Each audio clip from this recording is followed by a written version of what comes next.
everything gone for me. My son foot them broke. Me asthma patient. My husband have high blood pressure. Yeah, this is the story scheme. Underwater. And then the breeze a blow and a lick out the window, them sound like a gunshot. Like somebody a shoot up your house. So it's very scary. You can't. Right, for all out the ask about Belgium. So I reach a Belgium, so. Georgia, Belgium wreck. I reach a Belgium, people. Nothing to eat and drink. Nothing not sweet, me no have. Me hungry, me thirsty, me not no water. Everything mash up. Trying to get help, and with little to no communication, we can't reach no officials, no. God, there's a lot of people here that assistance is needed. As I'm saying, I'm not so mentally strong. You get? And I see the house go up. Yes, like our airline take off. Jamaica woke up to a reality far more severe than anyone expected. Hurricane Melissa tore across the island with Category 5 force, leaving 90,000 families suddenly facing damage that felt impossible to measure. Entire districts went dark as communication lines collapsed. Homes in the west were shredded before residents even realized how quickly the storm had strengthened. New Hope in Westmoreland took the first strike, and within minutes the destruction began spreading into St. James, Hanover, Trelawney, St. Anne, and St. Elizabeth.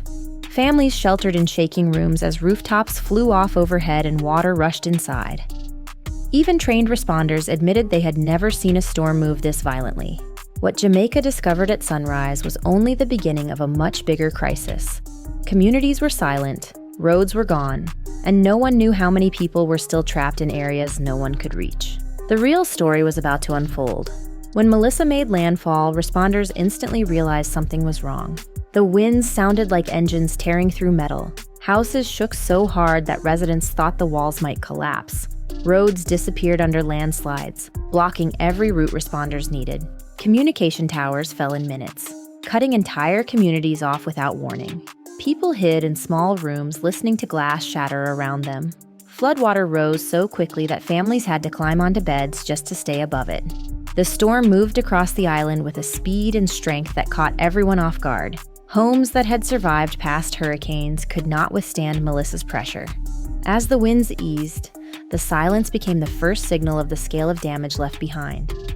Whole districts went dark at the same time, and that silence carried a message no one wanted to hear. The worst damage had happened where cameras could not reach. When ODPEM released the first official assessment, the numbers stunned the country. 90,000 families affected. These were not isolated reports. These were entire neighborhoods facing shattered roofs, flooded rooms, and broken structures. Responders arrived in communities where families had spent the night pushing furniture against doors to keep them from blowing open. Parents held children close as rain poured through ceilings stripped away by the storm. In rural areas, teams could not reach anyone. Residents waited with battery radios, hoping for updates, while rescuers tried to find a safe route in. Some families stood outside their damaged homes at sunrise, overwhelmed by the sight of everything they owned soaked or destroyed. Farmers faced total losses as crops and livestock vanished underwater. It became clear that the human impact stretched far beyond early numbers. Yet those numbers still did not include the communities no one could contact. Their situation was even worse. The next update showed how deep the crisis ran. More than 120,000 roofs were destroyed. Neighborhoods across several parishes had homes completely exposed to the sky. Rain poured into bedrooms and kitchens, soaking everything left behind. Families searched through debris for pieces of zinc they could reuse. Shelters filled quickly, and volunteers struggled to keep up with the growing need for food, bedding, and clean space. Many shelters lacked enough supplies, forcing coordinators to ration what little they had. Hardware stores could not meet the sudden demand for building materials. Blocked roads made it nearly impossible for crews to bring aid into damaged communities. Children slept under cold air with no protection, and elderly residents worried about illness from damp conditions. Some families tried patching roofs with tarpaulins, but constant rain made repairs nearly impossible. Losing a roof meant losing safety, privacy, and stability. Yet an even harder challenge waited beyond the housing crisis. The most alarming update came when officials confirmed that 27 communities were still marooned. Landslides crushed roads, Bridges disappeared under rushing water. Families in parts of St. Elizabeth and Trelawney were trapped with no way out. Food and water supplies ran low as days passed without assistance. Some residents climbed hills searching for a weak phone signal to send a single message telling relatives they were alive. Others relied on lanterns at night, trying to stay calm while waiting for help that could not get through. Rescue teams attempted to reach them, but shifting debris and dangerous terrain forced repeated delays. Helicopter drops were limited because of weather conditions and poor visibility. When crews finally reached a few of the marooned communities, they found homes buried in mud, children dehydrated, and families exhausted. It became clear that the situation was more severe than early reports suggested. And these communities were only part of the unfolding crisis. At Jamaica House, Commander Alvin Gale delivered updates that carried both urgency and pressure.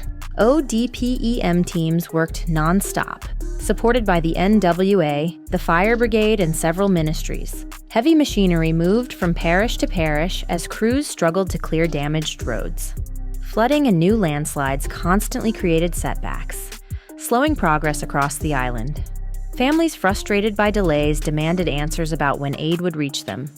Private companies offered equipment and supplies. International partners stepped in to reinforce local efforts. Even with this help, the national response system was under strain.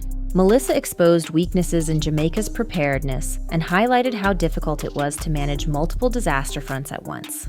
Gale emphasized that the situation changed by the hour, making planning more complex than usual.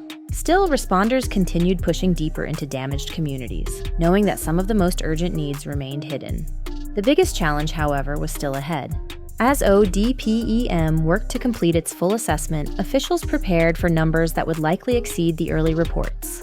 The government began planning long-term rebuilding efforts that could reshape communities across multiple parishes. Roads would need reconstruction from scratch. Housing repairs would take months, possibly years in the hardest-hit areas. Families who lost everything would require financial aid and steady support to rebuild their lives. The damage to agriculture, infrastructure, and water systems would influence national budgets and policies far into the future. Hurricane Melissa did more than destroy buildings. It exposed the weaknesses in emergency readiness and the urgent need for stronger national protection. Jamaica now faces a long road, one that will require unity, resources, and careful planning. The recovery will define how prepared the island is for future storms. What the final assessment reveals will determine the next steps. And that report is coming soon.